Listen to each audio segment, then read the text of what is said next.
Well, a very good afternoon, everyone, and welcome to the University of Tasmania online series for alumni. This new program we've introduced this year called Explore. Firstly, as a reflection of this institution's recognition of the deep history and culture of this island, the University of Tasmania wishes to acknowledge the traditional owners, the Palawa people, and custodians of the land upon which we meet. And we pay respect to elders past, present, and emerging. My name is Kate Robertson, and I'm the Executive Director of Advancement. And part of my portfolio includes the oversight for our Alumni Relations Programme, which is a particularly enjoyable part of my role. So I'm delighted to be here with you introducing this afternoon's webinar. This series, Explore, provides an opportunity specifically for you, alumni of the University of Tasmania, for your own advancement and, we hope, inspiration. One of the greatest advantages of being a member of the alumni community is the ability to tap into a group of influential individuals with vast global impact, and you won't be disappointed this afternoon. This series offers an exclusive opportunity to connect with your peers, find among them innovators, thought leaders, and perhaps even potential collaborators. You are a very important part of our community here at the university, and it's why we continue to seek ways in which we can provide opportunities to access webinars tailored to your interests, and indeed seek your feedback about other ways in which we can support you and your ongoing connection with each other and with the university. So before we get on to the webinar, and I know that you're keen to do that, just a few housekeeping notes. Your microphone, camera, chat function, and raised hand function, if you're familiar with Zoom, you'll know what I'm talking about. They've all been disabled so that we don't have any interruptions for our speakers. But we do encourage you to ask questions, and this can be done by typing any questions you have into the Q&A function, and you'll see that on your screens. It's quite likely that we won't get through all of the questions that come in. We know from experience that they come thick and fast, but we will do our very best to group them together and ask questions to our two speakers that cover as much ground as we can. And I do thank those people who have already sent questions in advance. That's very helpful, and we'll try and get to those too. The last thing I need to tell you is that this lecture is being recorded, and that is so that we can provide later access both for yourselves and other people who haven't been able to join us today to access this webinar on YouTube. We'll provide you with the details of how you can get to that following the webinar. So on to the business of today. We're really lucky to have two presenters from the Tasmanian School of Business and Economics, both alumni of the university, so Dr. Toby Newstead and Dr. Bronwyn Eager, who will offer insights on learning to lead and standing out in a crowded job market. So let me first introduce you to our first speaker, Dr. Toby Newstead. Toby's a lecturer in management within the Tasmanian School of Business and Economics, and she graduated from the Royal Roads University in Canada with a Bachelor of Arts, Professional Communications in 2009. She completed her PhD at the University of Tasmania 10 years later, just last year. Dr. Newstead's research focus is leadership development. She teaches subjects which include organisational behaviour, leadership and management ethics. Toby is passionate about bridging the theory and practice divide by providing students with current industry-relevant learning opportunities and by producing research that offers a tangible benefit to practicing leaders and their organisations. And so without further ado, let me now hand over to Dr. Toby Newstead.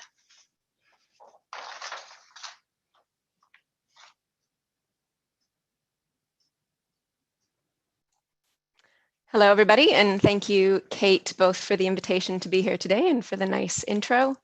As Kate said, my name is Toby, and I'm going to spend about the next 15 minutes talking to you guys about leadership, especially how we might rethink leadership, exploring what it actually is and how we might all do it a little bit different or a little bit better.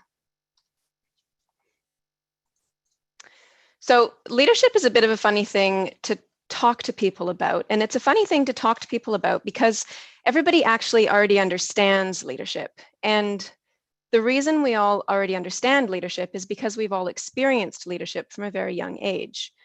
So from the time we're young children, when we're in primary school or playing on sports teams in high school, first jobs through university, we have all these sort of composite experiences that give shape to what we think leadership is, to how we expect a leader to look, to what we expect a leader to do. And all these experiences give us sort of an understanding of what leadership is. And what I want to do today by rethinking leadership is perhaps re-examine and probe our understanding of leadership so that we might maybe discover some ways that we would like to refine our practice, maybe practice our leadership a little bit more conscientiously, a little bit different, maybe a little bit better. So, what is leadership really? Now, the ironic thing here is that, well, in scholarship, we don't really know. I mean, we do know, but we don't really agree. There's a quip that gets floated around the leadership scholarship community quite frequently, and that is that there's as many definitions of leadership as there are people who study it. And the quip is not far from the truth, and there are a lot of people that study it. So there is just a ton of definitions of leadership. And instead of giving you today one precise definition of leadership and one top trick to start implementing tomorrow in order to become a super awesome leader yourself, instead of doing that, what I want to do is to talk to you about what leadership is not. Because while we can't agree on a precise definition of what leadership is, we do, within the scholarship community, agree on 3 things that leadership is not. I also want to talk to you about what leadership involves, because again, while the particulars of a definition, we're a little bit away from universal consensus on that, we do tend to agree what leadership involves. So with that in mind, what leadership's not and what leadership involves, then we'll spend a bit of time thinking about how we might start to practice our leadership a little bit differently, maybe a little bit better. So we know what leadership is not. Firstly, leadership is not position. Okay, and what this means is that just because we might have a position, because we might be CEO or boss or team leader, even if we have leader in our job title, that does not necessarily mean that we practice leadership. Nor does the fact that we may not have a formal position, legitimate authority, that doesn't stop us from practicing leadership. Okay, so leadership is very much a practice and a process. It is not a position. The next thing that we know leadership is not is that it's not management. So leadership and management are often lumped together, and they are definitely related, and both are definitely required for the optimal functioning of teams and organizations and communities, but they're not the same thing. Leadership is quite different to management when we think about the fact that management is really concerned with maintaining stability, whereas leadership is about initiating change. Management is about control and compliance, whereas leadership is about inspiration and innovation. Management tends to be quite objectives driven, whereas leadership is more values driven. So they are related, and they are both definitely important to our teams, organizations, and communities, but leadership is not management. The next thing that we know leadership is not is that it is not one size fits all.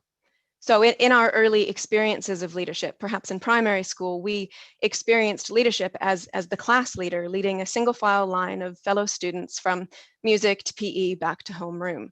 And that leadership worked there and then for those people. But that is not probably how we experience leadership in our lives, in our work today. And that's because leadership is not one size fits all. Leadership does look different, and it should look different depending on who is practicing the leadership, with whom they're practicing the leadership. So this the whole leader-follower dynamic, and within which place, where the leadership is being practiced. So the who and the where will give shape to what the leadership should look like. So leadership is not one size fits all. And that's why I'm not going to give you one trick to turn you into a super awesome leader, because the same trick won't work for everyone. So leadership is not one size fits all. So with that in mind, leadership is not position, it's not management, it's not one size fits all. We know what it's not. We also have a pretty good understanding, and within scholarship, we do tend to agree that leadership involves these things. Leadership involves influence, it involves relationships, it involves collective effort, shared purpose, and it occurs within a specific context. So influence, leadership definitely involves influence, and what influence is it's how we affect other people's thoughts, feelings, and actions. It's also important to remember that influence is about how other people affect our own thoughts, feelings, and actions. So it's about how we come to affect each other. And influence takes place through relationships. So leadership absolutely involves relationships. Now, relationships come in all sorts of shapes, sizes, and quality, but it is through relationships that influence is exercised. So we know that leadership involves influence that takes place through relationships and then eventuates in some sort of collective effort. So if we're in a room and there's a bunch of people busily doing different things, we're not necessarily seeing leadership. We're seeing leadership when the total becomes more than the sum of its parts, when our togetherness allows us to achieve more or different than what we might have alone as individuals. Okay, so leadership definitely involves this element of collective effort. Now, our collective effort, when we're experiencing leadership, eventuates towards some sort of shared purpose. Now, it used to be not very long ago that it was accepted that this shared purpose was the direction that our boss sent us in. Now we understand that it is much more powerful when our shared purpose is more iterative, when it is more organic, and when those people involved in the collective effort actually have some authentic buy-in and some say and some personal attachment to the purpose that we are striving towards. So we know that these are sort of the elements involved in leadership, and all these things take place, again, within context. So context is where leadership is being enacted, and leadership, the influence and the relationships and the collective effort and the shared purpose, all of that is bound by context. Again, this is why leadership in your kinder class or in primary school, the single file line, is quite different to the leadership that we experience now in our lives and in our work and in our communities. So this is a sense of what leadership involves. With that in mind, what leadership involves and what leadership definitely is not. Leadership is not position, not management, and not one size fits all. How do we do leadership better? Well, if you turn an eye to the internet, quick Google search, and you'll be confronted with a plethora of advice. Some actual experts, a lot of self-proclaimed experts, just a ton of stuff. I sound a little bit snide, and I am a little bit snide about some of it. There is also some really excellent advice out there. A lot of stuff coming through scholarship, a lot of stuff in more practitioner-focused outlets as well. And a lot of it is absolutely on the money. So yes, as you refine your practice of leadership, definitely work on listening better. Also work on being authentic and being vulnerable and being charismatic, and do try to come to know your people as best as you can and care for your people and practice self-leadership. If self-leadership is a concept you've never heard of, look it up. Super interesting, super important. Yes, give better feedback and articulate a compelling vision and be trusting and trustworthy. Communicate well, have constructive conflict. That's so undervalued and so important. Cultivate wisdom. A lot of really good advice. My hard truth for you today is that there is no silver bullet. There is no one thing that you can read or watch or listen to that is going to make you a better leader tomorrow. And the reason for that is that developing your practice of leadership is like learning to ride a bike. It's a practical skill. So when we think about learning to ride a bike, you can read a book and you can listen to a talk and you can watch other people ride a bike and you can think about riding a bike. You can even write about riding a bike. But the only way that you're ever going to get any better at riding a bike is by riding a bike. Now, the same is true for leadership. The only way that you're going to get better at leading is by leading. So what can we do? Now, we need to remember what leadership is not. So when I say the only way to get better at leading is to lead, I don't mean go become the boss. I don't mean do more bossing around. I don't mean do more managing. I don't mean try to control more or direct more or achieve more objectives, right? Leadership is not management. That's not what I mean. I mean, remember what leadership involves. So think about influence and think about relationships and think about shared purpose and collective effort, right? So make sure that you are rethinking perhaps outdated understandings of leadership that were formed through your early experiences of leadership. So have this in mind, maybe this recalibration of how you think about leadership, and then you hop on your bike. And it might look something like this. Your first few rides, perhaps, might be a little bit wobbly. Even once you've been on your bike for a long time, there's the odd track, the odd terrain that might give you a wobble or a shake, and that's okay. Experiences like that will become our greatest teachers. But as you go along, instead of doing this top trick or this one thing, just start to pay attention to these things that leadership involves. Start to notice influence. Start to notice how you affect what other people are thinking and feeling and doing. And on the flip side of that, start to notice how you are affected, how you're thinking and feeling and your actions are affected by other people. So just start to notice influence and start paying closer attention to your relationships. Again, relationships come in lots of different shapes and sizes, but just start to pay attention to them. And when and where possible, think about how you can build better relationships. Think about how you might develop more liking or more respect or more trust among the people that you engage in leadership, that you work and that you live with. Also, think about collective effort. Remember that there's this sense of togetherness when we're experiencing leadership. So what needs to happen in your place, in your context, in order to get people truly working together when we can start to achieve more than what any of us could have done just by ourselves? And also start to think about shared purpose. Now, again, I don't mean just tell you people where to go and how to get there more. I mean, think about what it is that you're striving towards actually. And this can be on a very micro level, just day-to-day things. What are we doing here? Why are we in this meeting? Articulating what the shared purpose is, distilling down why you're actually here and what you're striving towards is a really powerful thing to play with and to refine your practice of. And then again, to become ever more aware of your context. So leadership is bound by context. How leadership should look is informed by the place that it's being practiced within. A function of leadership, well, there's two functions of leadership that I want to touch on here in this topic of context. One is that it is a function of leadership to protect what needs to be protected. So all of our contexts, all of our places that we live and work and play, they all have some really important traditions and ways of doing the things that make us us and our places our places. It is a function of leadership to protect those. It's also a function of leadership to challenge what needs to be challenged.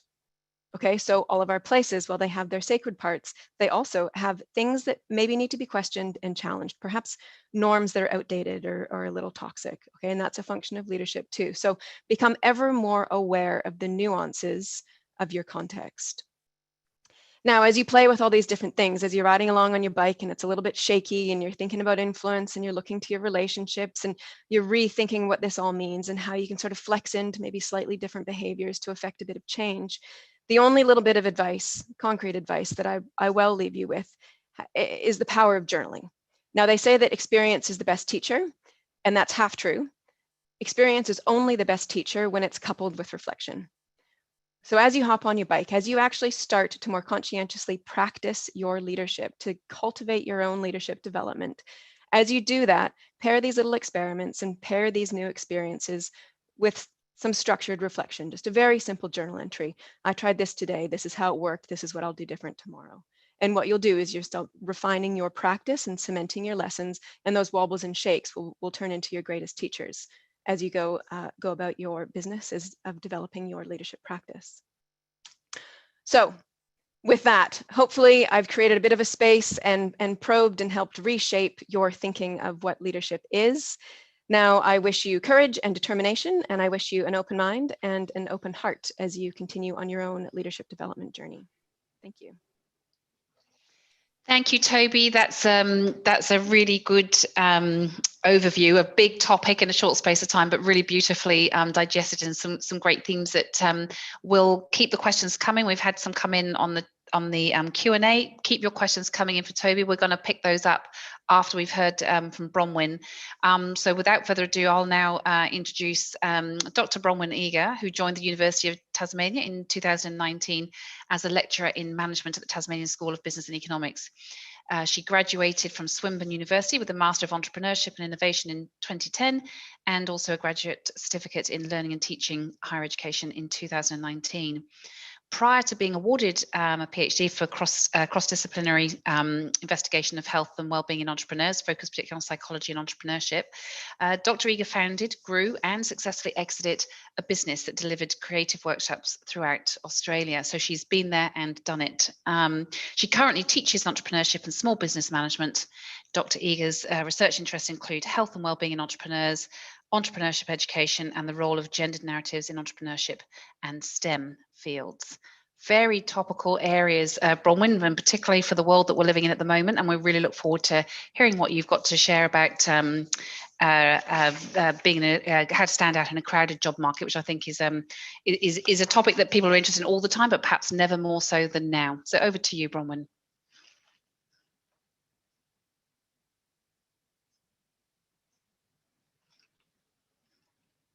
So thank you. Thanks for having me. I just need to apologise for my somewhat precarious internet today. So I'm going to have my video off, but I'll share my screen and my slides with you. So let me do that.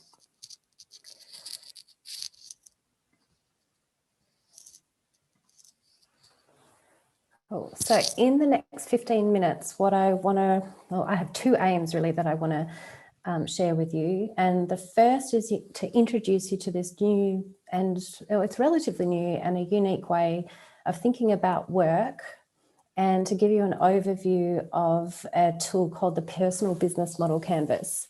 And I also want to help you come up with a one-sentence description to help sell yourself in a crowded job market. So it's widely acknowledged that a job for life is a thing of the past. And I think at the last count, I heard that we'll have nearly, 20 jobs or 20 different careers in our lifetime, which does sound a little bit exhausting. But even if you were to have one employer, you need to be thinking about how do you reinvent yourself in order to stay relevant. And you need to be able to communicate to others in the organisation how exactly that you contribute value. So I have a pretty non-traditional view of being an employee. I've worked for myself for most of my life, and I tend to take that mindset into an organisational context. So I tend to see having a job is actually being a micro business or a business of one. So essentially you are the product that needs to be sold to that organisation in order for them to continue to pay you. And in order to sell yourself, you need to be able to communicate what value you bring to the organisation, or to someone that is going to hire you to do the work for you. So as part of this presentation, and this is normally a 1 hour workshop, so it's a on-speed condensed version that you're getting today, but I normally sit and ask people, like, what is work? And you can take a couple of seconds if you want just to jot down a word or two that provides an answer to this.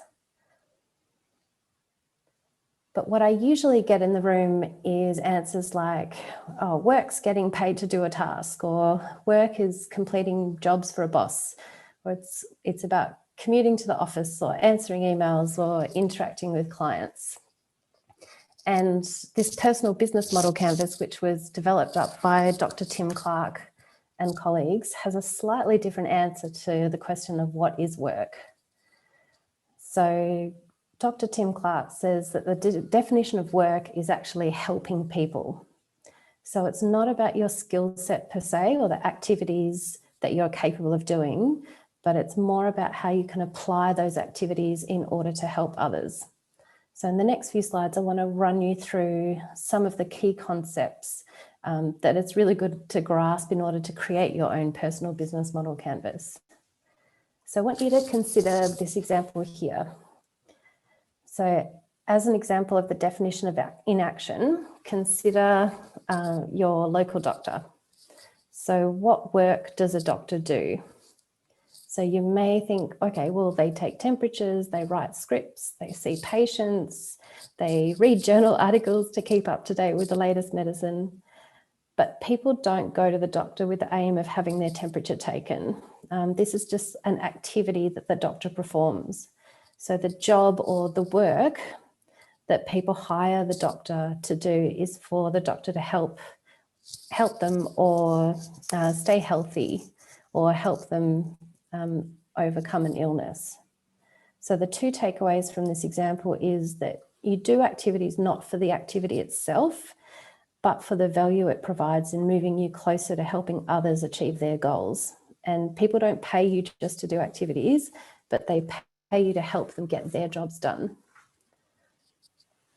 So I love this guy on a car going incredibly fast. But one of the other key concepts is to think about the person that you are helping as being your customer.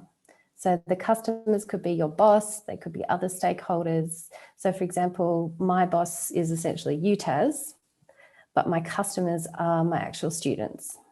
And I've got this slide of a guy going very, very fast because customers don't tend to care how busy you are or how frantically you're doing all the activities. They just care about the end results.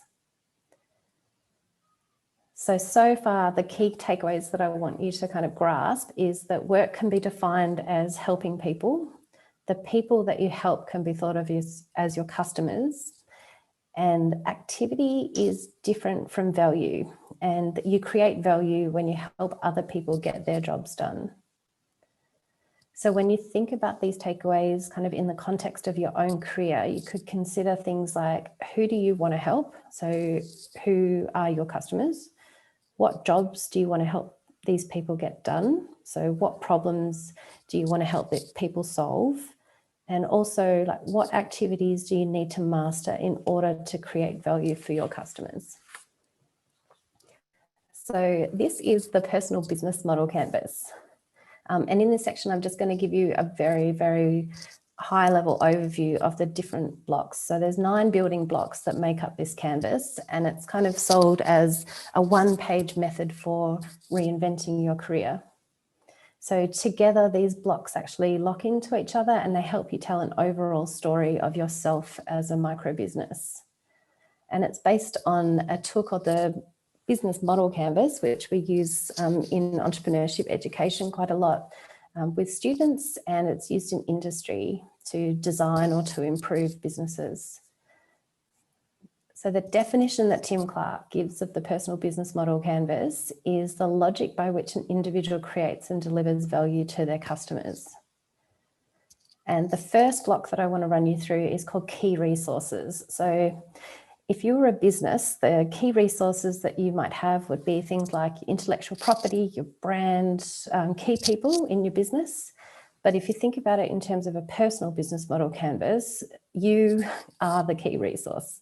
So this is who you are, what you have, what are your skills and abilities, and the things that you're good at. The key activities building block describes what you actually do. So what do you make, or what do you sell, or like how do you provide support? Who helps you is your key partners. So this is who helps you to help other people get their jobs done. So this could be your friends, could be mentors or family members. It could be, it could be like people that you currently work with. But it's a good idea to look outside your immediate circle. So when you're looking at your key partners, ask people to refer you to other people who might be able to grow your network.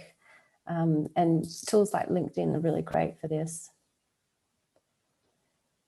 So when you're looking at the value provided building block, this is how do you help others solve their problems?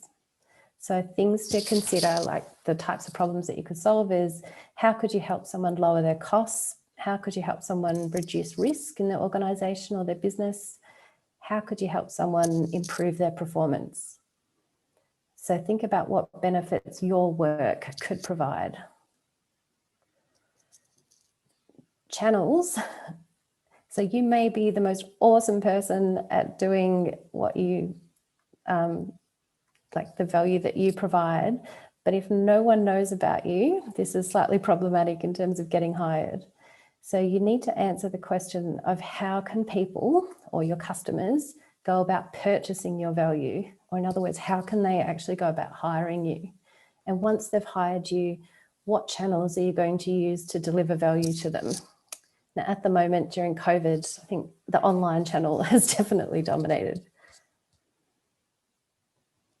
So the most important building block, and this is where I tend to start when I do these personal business models canvases for myself, is the building block of who do you help? So for this block, you should consider who do you create value for? And you'll likely create value for multiple customers. So in an employment setting, you'll have lots of customers like your boss, your co-workers, your organisation's customers as well. But when you fill out the canvas, it's good to just focus in on one customer segment at a time, because each customer segment will have different needs and different problems that they want solved. So the last 2 blocks in the personal business model canvas help explain, they're about like what do you get and what do you give? So you could think about these in terms of like revenue and costs. And with the what you get block, there can be like hard or soft benefits. So hard benefits are things like money, and soft benefits could be things like personal satisfaction, professional development, or even work flexibility. With the what you give block, these are the things that you give up when you work. So for example, your leisure time, flexibility, the ability to do other things. So pulling all of this together, you can create something which I call like an elevator pitch, which if you go away and you actually work through a canvas yourself, you should come up with answers to the following questions, like what do you do, who do you help, how do you help, and how do you deliver that?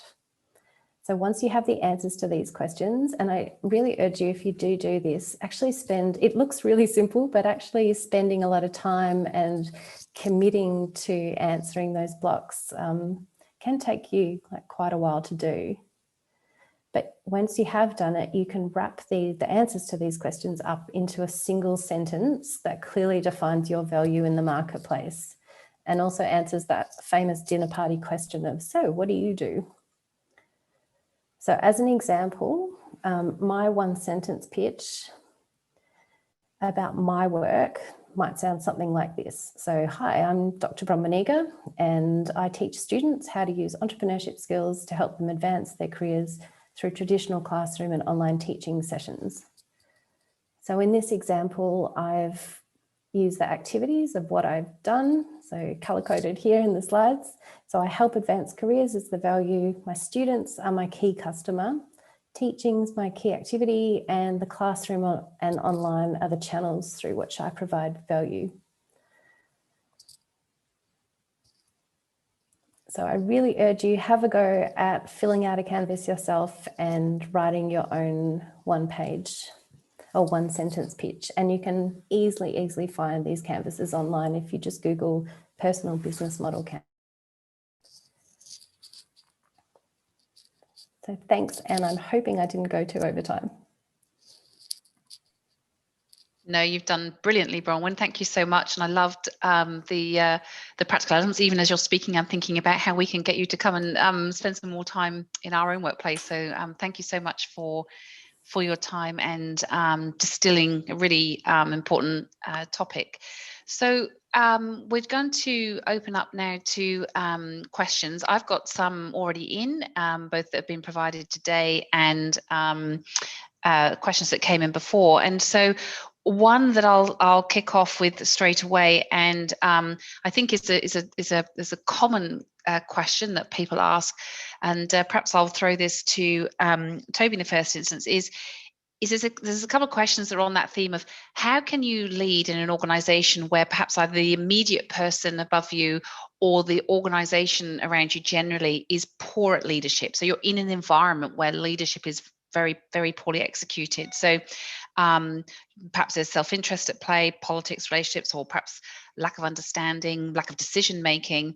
Somebody else has said, what do you do if your boss is a micromanager? How can you do that? So I wondered if you had any thoughts in response to that, where people feel suffocated by poor leadership all around them. Yeah, I think my first thought about that is that our leadership doesn't need to be directed at fixing other leadership or lack thereof in the organization. So to look to where you can affect change. So, and that might be, surely you're not the only person in the organization that sees what you see. And leadership takes place, again, it's not position, right? So it's not just you and your subordinates. It can be you and people on completely different teams to you. It can be you and your peers. It can be people that you have dotted lines to, either up or down. So it's not a position. It doesn't need to be this hierarchical thing. And just, again, focus on those relationships and those experiences of influence. And if you are being influenced by someone else, what is it? Where is it? Why is it? And likewise, you have influence on other people too. So it's starting to recognize when and where and what your influence may be. Now, another thought, and this is maybe a risky thought to voice, but a really, it can be powerful, and I say it with sort of a word of caution because it can also come across as quite confronting, but just to name behavior in as neutral a language as what we can, but to name behaviors we see. So instead of complaining about someone being micromanaging to everyone else, when someone does perhaps delegate to you in a way that is too precise or the detail is too minute, to say, well, it sounds like there's not much scope here for me to use initiative. Is that what you intend? Or, a questioning where you're sort of explaining the behavior without labeling it with these sort of values-laden labels like micromanaging. And just sort of question and clarify intent, and even on the flip side of that, offering to do things more, to do things differently, but paying attention to the relationships that are involved and to how your influence may come through in that interaction. Thanks, Toby. Another question that came in, and I think is primarily directed to you, but I think the question spans both you and Bronwyn, is Anita says, leadership is often equated with profile branding or notoriety, and particularly public recognition for it. However, not everyone possesses the qualities or interest in having profile, particularly perhaps in an online digital context. And there are reasons for that, in terms of having a public brand. It might be personal preferences, or it might actually be restrictions within the type of work they do that would suggest that having that kind of online presence and profile is not appropriate. People work in certain types of work, for example. And so the question is how and whether leadership can work if you're in an environment, whether either personally or professionally, you're actually not seeking recognition. And I think it does play to some things you said around it's not about some of those labelings, it's about how you go about those things. But I wondered if you have any response to that, and maybe afterwards Bronwyn can respond, because again, there's a bit of a creating value for self and how do people know about value. But I'll put that point to you, Toby, in the first instance. How can leadership work if you're not actually seeking public profile? Yeah. Well, and I think if you want to be a thought leader, or you want to be a leader in your field, perhaps it would get quite hard to balance that with maybe not being able to have a public profile. But if you want, I mean, essentially, in the most simplistic terms, leadership is about bringing people together to do things. And you don't have to have a public profile whatsoever to do that. And again, you can do that without position. So I think, again, and that's why I wanted to encourage people to rethink leadership, because you don't have to be CEO or even have a LinkedIn profile in order to affect change and bring people together to do things. So I think that Anita will probably be quite happy to hear that you don't have to have a LinkedIn profile to get on in the world. Bronwyn, do you have any other comments to add to that? Just that I'd agree with Toby. You don't necessarily need a public profile in order to lead. It's about the context of the leadership. So, for example, in my role as discipline lead, I have a team of academics that I'm leading. I don't need to be on Twitter. I don't need to be on LinkedIn or anything in order to have that relationship of leadership with them. I think often public profiles are very linked to ego, and I often see ego as the devil in leadership. So. Yes. It's so tempting to kind of come forward with sort of, yes, my experience is, and then go, no, actually, this is not the time or the place. Yeah. Thank you. There's a question that's come in from Caroline, and I think particularly directed to you, at least in the first instance, Bronwyn, which is whether you have any particular strategies for people returning to the workplace if they've had some kind of career break. Perhaps I think Caroline was particularly referencing perhaps women who are over 50 and returning after a career break, but it could be men as well. What advice would you give to someone who's had that break and trying to get back into the workplace? I mean, I think your canvas was a wonderful way of trying to frame, well, what is it that I do? What can I offer? Got any other thoughts on standing out when you've taken a break? Yeah, so I guess part of that, and like using the canvas as an example of a tool, a thinking tool that you could use to help frame, but figure out what it is that you want to do. But this issue of 50 plus and entering into the workforce after career breaks, or even after redundancy or just discrimination in the workplace, is a huge issue. And I'm part of a team at the moment, academics from four or five universities around Australia, that we're trying to put together a project around this, because it's it's not being addressed, and there's a huge issue of wasted talent out in the workforce that isn't being utilised through age discrimination and also just a lack of resources to help people re-enter. And sometimes it's about actually coming up with your own business or your own consulting rather than joining an organisation which isn't necessarily geared towards supporting older people in the workforce. But so I don't have a definitive answer for this question, and it's an ongoing project that we're working on to try and come up with some answers and develop up support structures and training and stuff for people.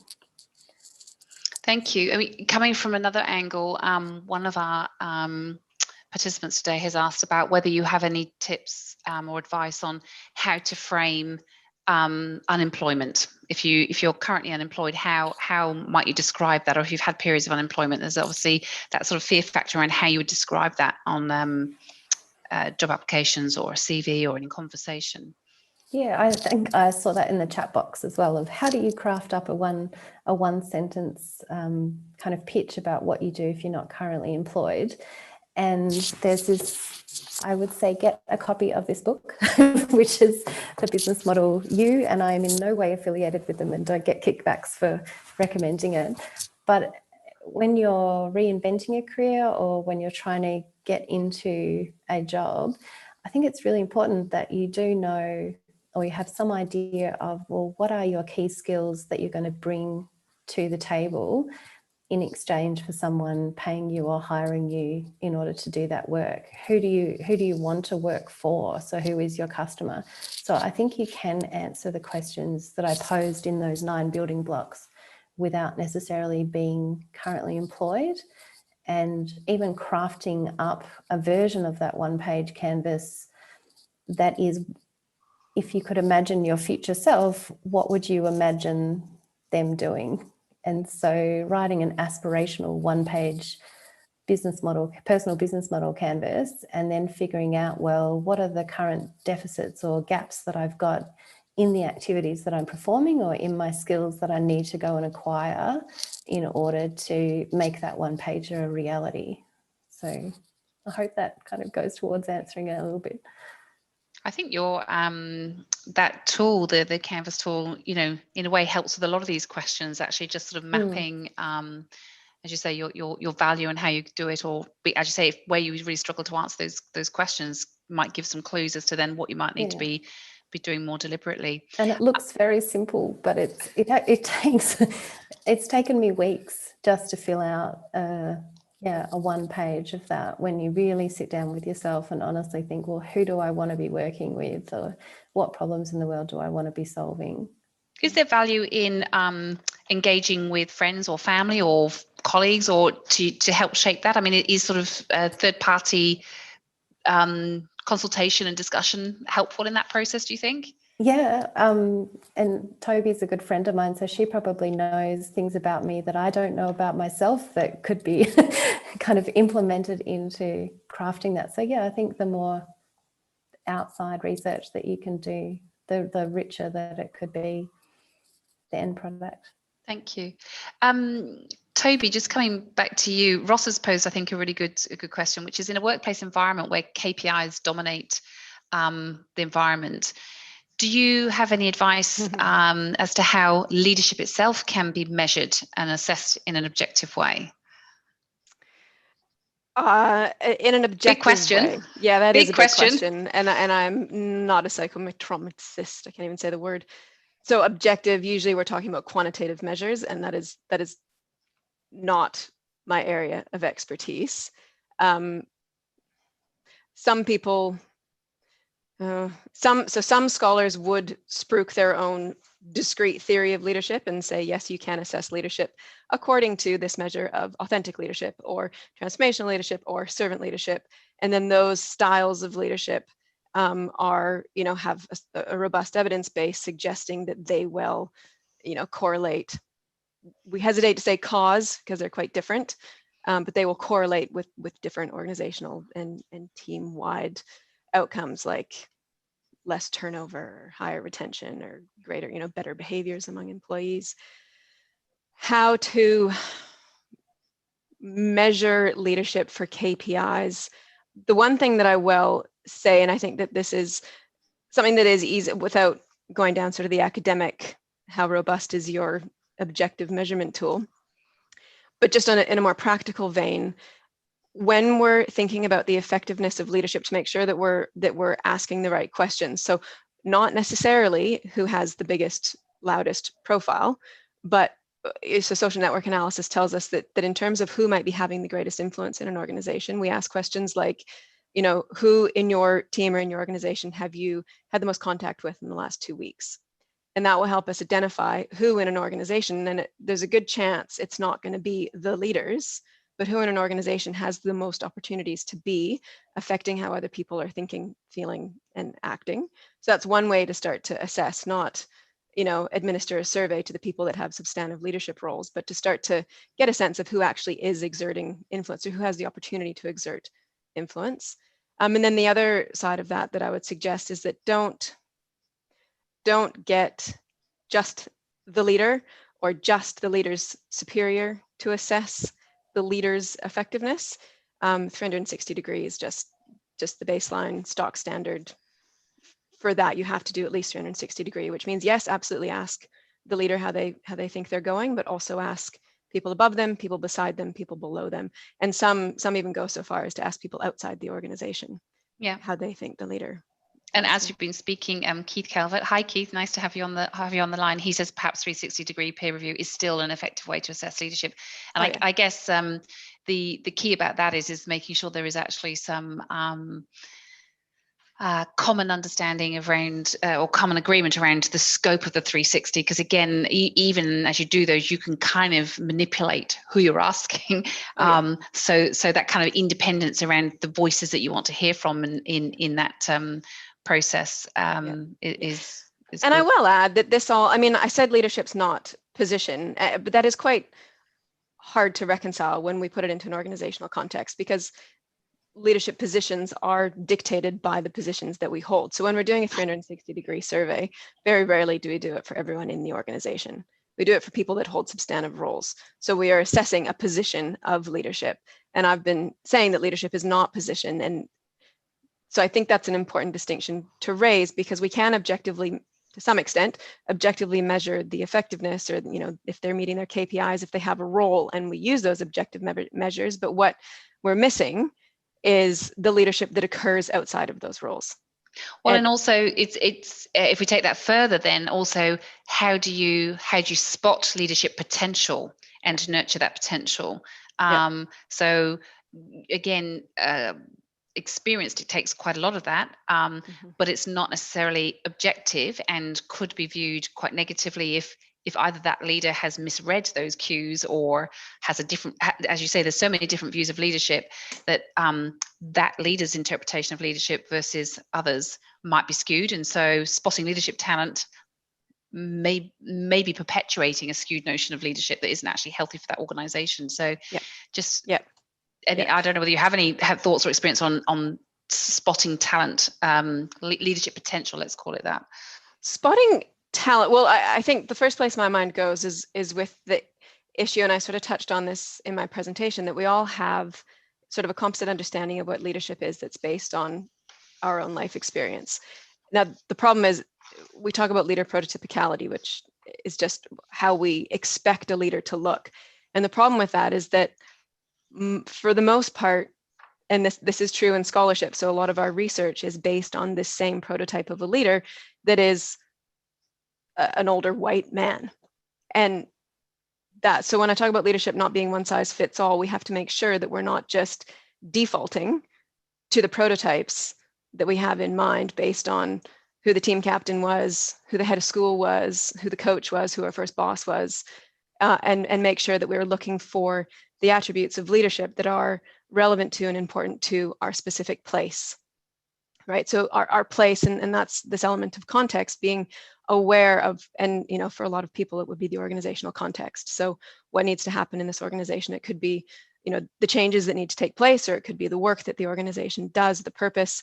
but all the, even where it's located or who composes the organization currently, who the organization serves, all these things will help inform what leadership should look like in that organization. And in scholarship, we do a lot of second guessing.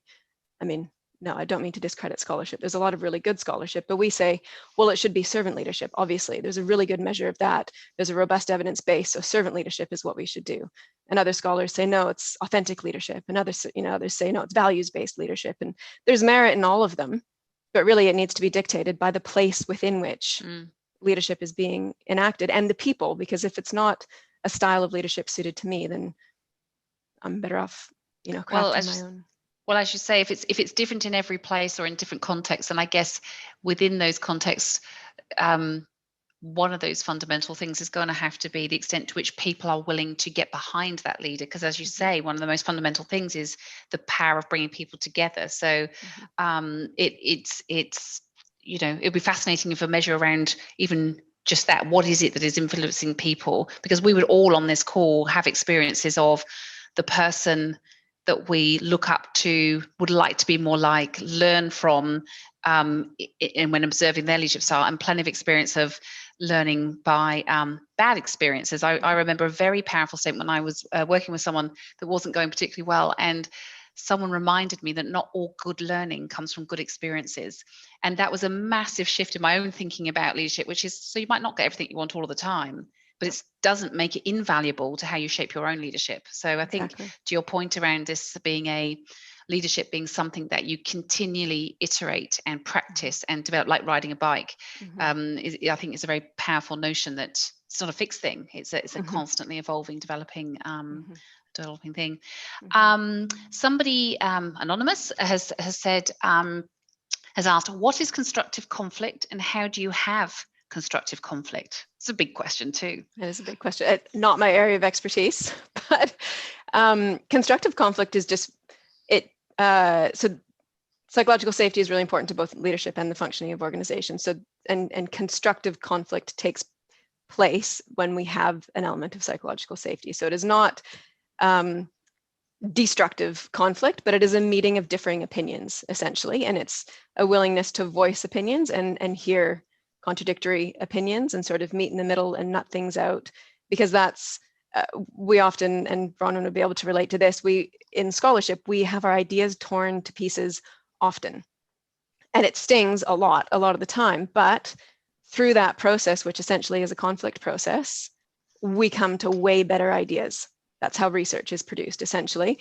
I voice something, everyone else tears it apart, I come back and we get to somewhere where through this constructive conflict, it'd look different in different contexts, obviously, but through that process of constructive conflict, we sort of learn together and come to way better outcomes. It would be like the opposite of groupthink, essentially. Thank you. I just want to take this opportunity also to thank Johid. I'm not sure if I've said your name correctly, but I think he's responding to the conversation we just had, where within an organizational context, some examples for measuring good leadership would be around good decision making, diverse thinking skill set, and EQ. And I don't think we would disagree with that. I think ever more important is that EQ element, that the emotional intelligence, and placing value and measurement on that is really good. So look, I'm just going to pause for a moment and ask whether there's any further questions. We've got probably a couple of minutes, but if not, then we're just about right on time for starting to wrap things up. I guess while people perhaps are thinking of one or two things, this again is it's a big question, and perhaps I'll ask both of you the same question. But I mean, has there been a seminal moment in your own careers where the impact of someone else's leadership has had a sort of a positive influence on you that sort of changed the way in which you do things? Is there sort of a moment where you thought, aha, light bulb moment? You go, Bron. Yeah, I was just trying to think. Probably the opposite of the question that you're answering. So I have through a poor experience, through very poor experience, through bullying, and through a very, very dominant style of leadership, to the point where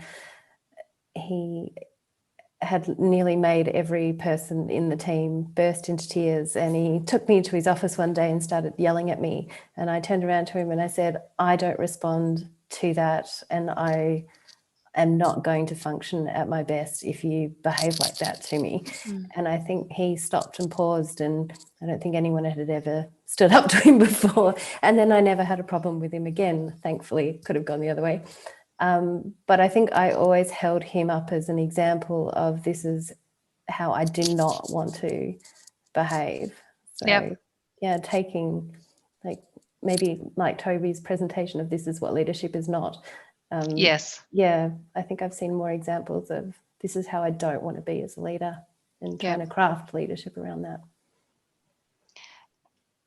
I have an example where the head of the organisation I was working for at the time, incredibly busy person, massive international brief, lots of travel and stuff. And I remember being at a sort of midpoint in my career and being massively struck by the fact that this person rejected having the chauffeur-driven car as part of their role and just drove around a little Mazda. Said it's a perfectly functional car. If I need a bigger one for when I need to, fine. But basically eschewed, if you like, the trappings of the office.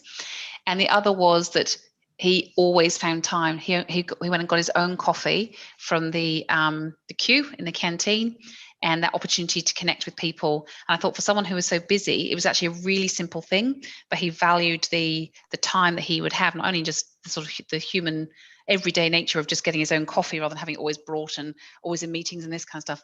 But that was his way of remaining really literally down on the ground and sort of hearing and checking in and sort of thing. And that for me was a very powerful kind of example of he's a brilliant man, very busy, a grueling schedule, but still always found time to keep it very real. And I thought that was really, really good. What about you, Toby? Yeah, I just, listening to that response, so there's a lot about cultivating relationships, isn't it? Like he still made that a priority. I definitely had a fair share of, and because this is what I study and think about all the time, I wouldn't call it leadership. Really bad examples of management.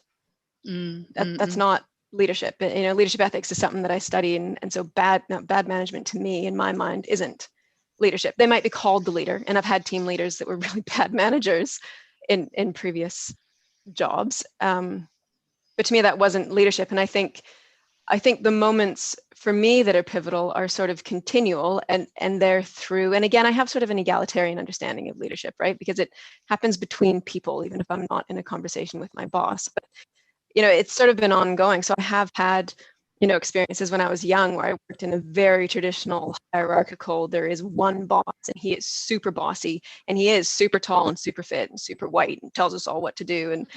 But it really worked for then and there, and he still is a huge influence in my life.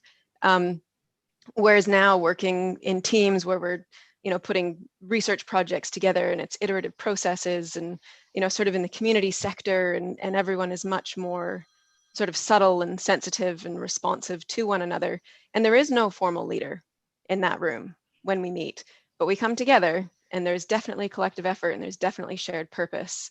And in those instances, I think what we're seeing is that leadership is quite often, when it's best, is being shared, right? And there's a concept, we talk about leadership being claimed and granted. So even in a single conversation, I will grant leadership when I advance something or when I initiate something, but that only works, I'm claiming it, that only works if it's granted by the other people involved in this sort of fluid dynamic. And so really bad examples to me don't speak of leadership, and really good examples come in lots of different shapes and sizes to me. So that's a bit of a waffle, but there you have it. Thank you, Toby. And look, that does bring us right on time. So I'm going to have to draw things to a close now. But I'll invite everybody who's on this webinar to silently join me in clapping and thanking Dr. Toby Newstead and Dr. Bronwyn Eager for really lovely way to spend an hour this afternoon for us around the world. It's different times for everyone, so whatever time of day it is where you are, thank you for taking the time and joining us. Thank you to Bronwyn and to Toby for the time that you've taken, and it's a really great example of the talent we have within our alumni community, within our university community, and the willingness to share that with others. So thank you for doing that. The recording of this afternoon's presentation will be available very soon via our YouTube channel. You can access that through the Explore website, and indeed we'll be following up and making sure that those who've attended as well as those who didn't attend have the opportunity to review. So particularly when you're thinking about that that canvas that Bronwyn was talking about, you'll be able to go back and have a look at that. So this brings us to the last of our in our series of Explore. I'm sad to say we're sort of the end of the year is rapidly coming up. We move quite quickly into a period of graduation, so this is the last session for the year.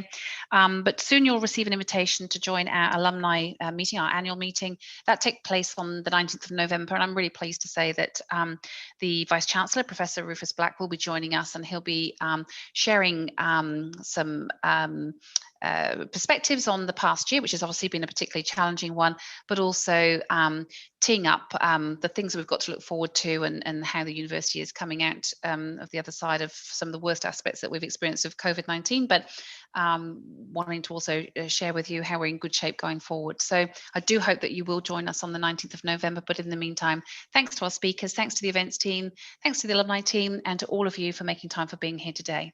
Have a good rest of day wherever you are.